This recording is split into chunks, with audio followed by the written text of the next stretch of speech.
नमस्कार दोस्तों, स्वागत है एक और वीडियो में। साथियों, वीडियो थोड़ी देर से डल रहे हैं, इसके लिए क्षमा चाहता हूं। दोस्तों, मैंने इस गेहूं की बुआई करी थी, उस टाइम पे आपको दिखाया था मशीन की सीड ड्रिल की सेटिंग और पूरा सब कुछ दिखाया था, उसका सीड रेट दिखाया था मैंने। दोस्तों, ये उसी सेटिंग से लगाया गया गेहूँ है और ये 5 नवंबर की बुआई है और ये मेरा गेहूँ मैंने आपको बताया था ये 8830 पूसा कीर्ति गेहूँ है। ये साथियों, इस बार मैंने इसके मेरे पिछले वीडियो आप लोगों ने देखे थे, उत्पादन काफ़ी शानदार आया था। और दोस्तों अब देखिए आप, ये इसके 5 नवंबर की जो बुआई है और इसकी जो उगने की कैपेसिटी है, अंकुरण क्षमता है, वो मैं आपको दिखा रहा हूँ। और दोस्तों, एक और चीज़, मेरी चैनल पे कमेंट थे मेरे किसान साथियों के, कुछ किसान मित्र मेरे से पूछ भी रहे थे कि साहब आप बुआई करते टाइम हमने आपका वीडियो देखा था तो उसमें आपने पीछे पाटा नहीं लगाया था मशीन में। दोस्तों, बिल्कुल सही बात है, क्योंकि फिर वो किसान मित्र मेरे से पूछ रहे थे कि आपने पाटा नहीं लगाया था तो हम लगाएं या नहीं लगाएं, क्योंकि मेरे से जो जुड़े हुए मेरे किसान मित्र मेरी हर एक चीज़ पर नज़र रखते हैं और फिर बाद में मेरे से पूछते भी हैं, जो कि बहुत ही अच्छी बात है।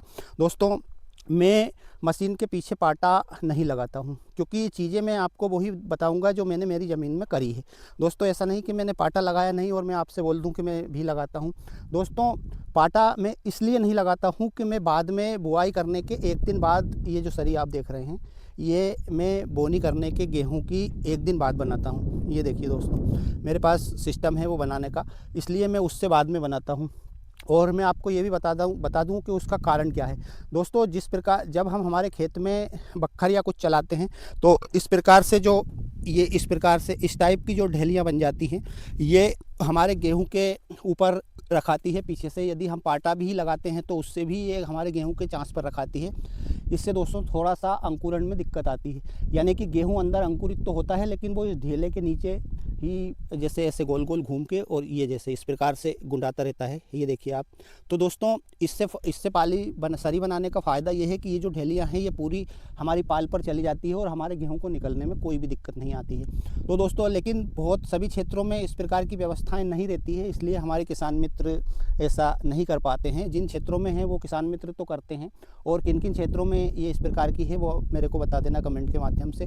और बाकी के किसान मित्रों को भी हम बता देंगे फिर कि ये चीज़ें यदि आप लेना चाहते हैं तो आपको कैसे, किस प्रकार से, कहाँ से मिल सकती है, उस पर भी मैं एक वीडियो बना दूंगा। दोस्तों, इस प्रकार से है। लेकिन जो किसान मित्रों के पास व्यवस्था नहीं है वो गेहूं में पाटा लगा सकते हैं। ऐसा कोई रूल नहीं है कि आप, जैसे हमने नहीं लगाया तो आप भी पाटा नहीं लगाएं, आप लगा सकते हैं हमेशा से।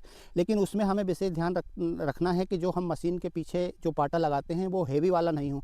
जैसे जिस प्रकार से मैंने कई बार कई क्षेत्रों में देखा था कि जो बखर के पीछे जो हम डूंड लगाते हैं वो ही गेहूँ के पीछे मेरे किसान मित्र लगा लेते हैं। तो दोस्तों, ऐसे में क्या है, गेहूँ थोड़ा अंदर में ज़मीन प्रेस होने का खतरा रहता है। इस प्रकार से आप थोड़ा पाटा लगा सकते हैं, लेकिन जो हल्का है, थोड़ा हल्का वाला पाटा है वो लगाएं, ताकि उससे होगा क्या कि आपके जो चांस हैं वो लेवल हो जाएंगे और आपको पानी फेरने में भी उसमें आसानी रहेगी और आपके गेहूं भी ठीक से निकल जाएंगे। तो दोस्तों, ये तो मैंने बताया आपको सरी के बारे में। ये पूसा कीर्ति गेहूं है 8830, इसका वीडियो भी मैंने आपको डाला था, आप लोगों ने देखा भी था। लेकिन अब मैं बता दूं आपको कि आपका गेहूँ कोई सा भी हो, इस प्रकार साथियों स्थिति ऐसी बनी है कि हमारे किसान मित्र समझ ही नहीं पाए हैं। मैं भी नहीं समझ पाता हूं कि स्थिति ऐसी है तो करें क्या। दोस्तों, हुआ क्या कि जब मेरे बहुत सारे किसान मित्रों ने सूखे में, यानी कि बारिश की आल में गेहूं की बुआई कर दी।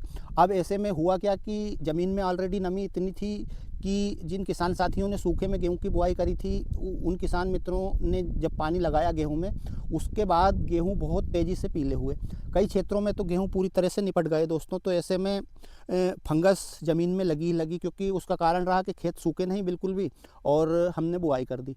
अब ऐसे भी किसान मित्र जैसे है जिन्होंने पलेवा करके बोनी करी, जैसे मैं दिखा रहा हूँ आपको ये खेत के, मैंने भी पलेवा करके बोनी करी है। लेकिन दोस्तों, अभी भी गारंटी नहीं है कि जिस टाइम पे हम पानी लगाएंगे उस टाइम पे ये गेहूँ पीले नहीं होंगे। लेकिन मैं आपको बता दूं कि हमें कोशिश ये करनी है कि जैसे हमारी काली मिट्टी वाली ज़मीन है, भारी ज़मीन है और जिसमें वाटर होल्डिंग कैपेसिटी अच्छी है, यानी कि नमी, वैसे तो बारिश की नमी सूखी नहीं, ऐसे में हमने रिलाई कर दी और भी नमी बन गई। तो अब हमें विशेष ध्यान रखने योग्य बात यह है कि जो मेरे किसान मित्र ज़मीन में पलेवा करके भी बोनी कर रहे हैं वो हमारे गेहूं को उपचारित करके ज़रूर बोएं, क्योंकि उसमें होगा क्या कि जो हम फफूंदनाशक से उपचारित करेंगे तो जो फंगस है हमारी ज़मीन में वो ख़त्म होगी। तो उसमें आपको एक फंगिसाइड प्लस एक इंसेक्टिसाइड भी लेना है, तो उससे उपचारित करके आप गेहूं ज़रूर लगाएं। दूसरी चीज़, जब हम सिंचाई लगाएं उसमें मेरे बहुत सारे किसान मित्र बहुत फुर्ती कर देते हैं। हमने जब ऑलरेडी हमारी काली मिट्टी वाली ज़मीन है, भारी ज़मीन है और ऑलरेडी उसमें पानी सोखने की क्षमता यानी कि नमी बनाने की कैपेसिटी ज़्यादा है, देर में बतर आती है, तो ऐसे में हमें मेरे उन किसान मित्रों के लिए बता दूं मैं कि जिनकी ज़मीन इस प्रकार की है यानी कि मेरी ज़मीन जैसी है, तो हमें दोस्तों पहली सिंचाई का विशेष ध्यान रखना पड़ेगा। हम 25 दिन में, जैसे 21 से 25 दिन के बीच में मैं सिंचाई लगाता हूं, मेरे आपने पुराने वीडियो देखे भी हैं। ऐसे तो इस प्रकार इस साल करना क्या है हमें कि हम जो जैसे 21 दिन में मैं पानी लगाता तो इस बार 25 दिन से भी लेट हमें पानी लगाना है। कारण ये है कि ज़मीन में ऑलरेडी नमी है, तो हमें चिंता करने की कोई आवश्यकता नहीं है। हम पहली सिंचाई लेट भी लगाएंगे तो चल जाएगा और काफ़ी अच्छा रहेगा। हाँ, जो किसान मित्र यदि आपने पलेवा भी किया है और आप यदि पानी जल्दी लगा देंगे यानी कि 15 से 17 दिन में भी यदि आप पानी लगाएंगे तो दोस्तों आप निश्चित रूप से मानिएगा कि आपके गेहूं में पीलापन आएगा ही आएगा, क्योंकि ज़मीन में ऑलरेडी नमी है। और जब हम पहली सिंचाई लगाएंगे तो उस टाइम पे भी हमें विशेष ध्यान रखना है कि हमें उसमें एक फंगीसाइड ज़रूर यूरिया में मिला करके और डालना है दोस्तों।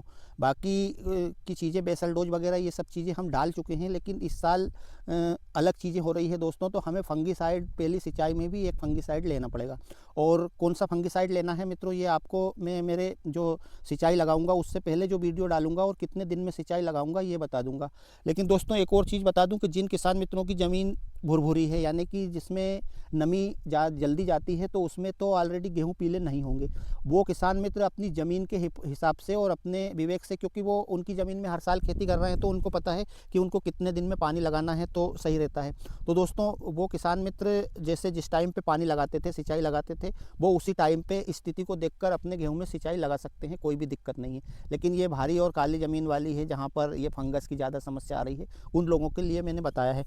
दोस्तों आपको इस गेहूं के क्या सभी गेहूं के वीडियो आपको 3 से 4 महीने बिल्कुल भरपूर मात्रा में दूंगा, यदि आप इस चैनल से जुड़ते हैं और सब्सक्राइब करते हैं और ये वीडियो अपने और भी किसान मित्रों के साथ शेयर करते हैं, तो दोस्तों काफ़ी फ़ायदा आपका तो होगा, लेकिन साथ में हमारे और भी किसान मित्रों का होगा। तो दोस्तों आपको करना क्या है कि आपको इस चैनल को सब्सक्राइब करके इससे जुड़ना है, वो भी बिल्कुल फ्री में, क्योंकि दोस्तों आपको इसमें नुकसान नहीं होगा। आपको इस चैनल पर अच्छे वीडियो में डालता हूँ तो आपका उत्पादन निश्चित रूप से बढ़ेगा। और जो मेरे किसान मित्र पहले से मेरी चैनल से जुड़े हैं, अब उनसे मेरी बात होती है या कमेंट के माध्यम से भी वो बताते रहते हैं, तो उन लोगों को काफ़ी सुविधा होती है और काफ़ी अच्छा उत्पादन उनका बढ़ा है। तो दोस्तों आप भी यदि नए मेरे व्यूअर हैं और यदि आपके पास मेरा वीडियो पहली बार पहुंच रहा है, तो दोस्तों आप सब्सक्राइब ज़रूर कर लेना।